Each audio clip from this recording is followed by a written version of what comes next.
بسم الله الرحمن الرحیم. اوس موږ مسله حل کوو چې مسله په دې جدید طرز باندې څه رقم حل کیږي. نو اول موږ ویلي وو چې اول به ته څه وکړې، د مړي نوم به ولیکې. مثال زید دی، دی مړه سوی دی، دا میت سلو. دا اوږده لیکي به وکاږې. دویم اصل موږ دا ویلي وو چې اوږده لیکي به کاږې. او کیلکولیټر به ستا سره موجود دی. دا به دلته دغه دی نږدې کښېږدی دی. اوس به د مړي نوم چې دې ولیکي، د هغه وروسته به د مړي دپاره اوږده لیکي سوله. بیا ورثه د میت هغه کم دي. په دې کې یو چې کوم دی هغه اب دی، پلار د میت دی. دوه ابن دي، وینې جلا جلا هم لیکلی سي، دواړه پر یو ځای هم لیکلی سي. اوس دا مسله تاله راله وایي چې یو سړی مړ سلو، زید دی، د هغه وفات سلو، د هغه وروسته د یو پلار پرېښوي، دوه زامن یې پرېښول. اوس دا مسله وایي راحل که څه رقم بیا حل کوې. نو اوس د دې د حل کېدو طریقه په جدید طرز باندې دا مسله بس د ایک قسم موږ جوړوو. اول به راولاړ چې د دې مړي چې کوم وارثان دي د هغه حصې به د دې ورکې څه وګورې. په دې ورکې کې ورته وګوره. اوس اب راغلی دی، پلار دپاره چې کوم دی هغه سدس دی، 1/6 چې اولاد موجود وي. 1/6 چې اولاد موجود دي، اولاد موجوده دی، دته 1/6 موږ ورکوو. 1/6. بیا په ذوی الفروض کې چې موږ وکتل ابن نسته. ګوره د تیرا خاني چې کوم دی دا د ذوی الفروض دی. په دې کې چې کوم دی هغه ابن نسته. ګوره خاوند سلو، بیوي سوله، بیټي سوه، پوتي سوه، پړوتي سوله، باپ، ما، وینې دادا، دادی، نانا، دغه نانی. او دا رقم اخت حقي سوله، او دا رقم علاتی سوله، او اخیافي سوله. په دې کې چې کوم دی هغه ابن نسته. نو چې ابن نسته نو دی موږ چیش بولو، دی موږ عصبه بولو. دی عصبه سلو. زوی چیش سلو، دا عصبه بولو. عصبه دی. اوس پلار 1/6 ویوړله، او دوه زامن چې کوم دی هغه چې دی عصبه دی. پلار سدس هغه وخت خوري چې د مړي اولاد موجود. دا ابن چې کوم دی د زید دی. دا اوس به مسله څه رقم حل کوي. نو عصبه چې کوم دی هغه د 1/6 به ته راولاړ سي. څه کلکولیټر به آن کې. نو اسانه خبر دلته چې 1/6 معنی د بټه د تقسیم علامه ده. 1/6 برابر و موږ له رالی دا 0.1 موږ د اشارې بعد به څلور لیکې. بیا که تر 5 زیاتولو هغه کې به په اخر کې به 1 جمع کې 3 به ولیکې. نو اوس دغه تی لیکې څه رقم به لیکې چې د آخري زندغه کې چې دا به ساعت کې د آخر نه غلط د 3 به ولیکې.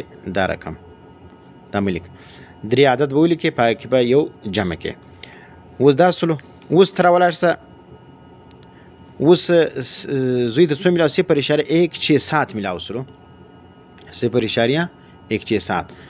اوس راولاړ سه دغه 0.167 منفي که د 1 څخه 0.167 منفي 1 برابر څو رالی؟ 0.8 ورته وګوره 0.833 دا به طور عصبه زوی چې کوم دی هغه 0.833 ویوړي. وینې اوس راولاړ دا دواړه سره جمع کړه چې 1 جوړیږي که نه جوړیږي. اوس راولاړ سه 0 ورته ګوره دلته به موږ وکړو 0.167 جمع دا ورسره جمع که 0.833 برابر پر 1 رالی. مسله زموږ د صحیح سوله. اوس چې کوم د دلته ترکه خو لا موږ نه لیکلې، ترکه به ولیکې. مثال 1000 روپۍ دي، ترکه 1000 روپۍ. بیا هغه ته زیاتوی چې لک سو، 10 لکه سو، هر څو چې سولې خپله پې زیاتوه.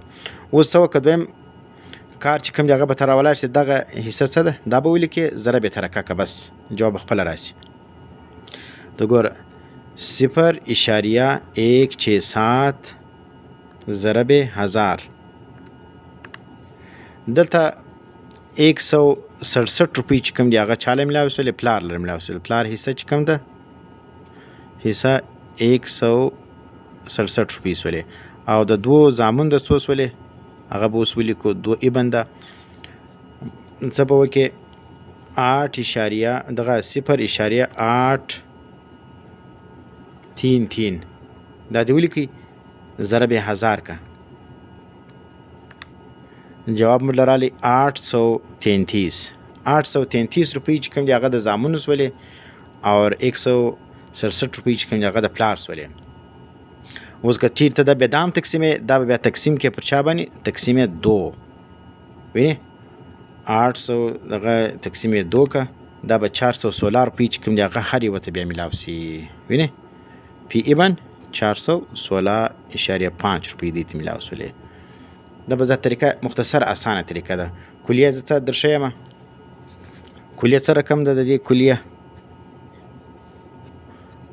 د مسلې څه رقم ده وینې دغه چې کوم ده حصه ضرب کل ترکه ترکه چې د حصه او د وارث چې کوم حصه ده هغه به د کل ترکې سره ضرب کې تاله به د هغه حصه راوځي. نو د اوس چې کوم دی ګوره پر 1 جواب رالی اوس ته د 833 جمع 167 جمع که دا به جواب تاله 1000 پر راسي د ترکه به پر تقسیم سوي. تو ګوره څو دی 833 جمع 167 ګوره پر 1000 رالی. نو زموږ ترکه پر تقسیم سره په دې کې ګوره د سراجي پر طرز باندې هغه مشکل اصول چې د تسې دپاره 8 اصول جوړېدل او بیا چې کوم دی هغه سره تقسیمېدل او بیا چې کوم دی هغه اصول به تا زده کول او بیا د هرې مسلې دپاره چې کوم دی هغه به د عدد رؤوس او دغه په مابین کې چې کوم دی هغه به تا نسبتونه کتل. دلته هغه مشکلات نشته بس اسانه طریقه ده.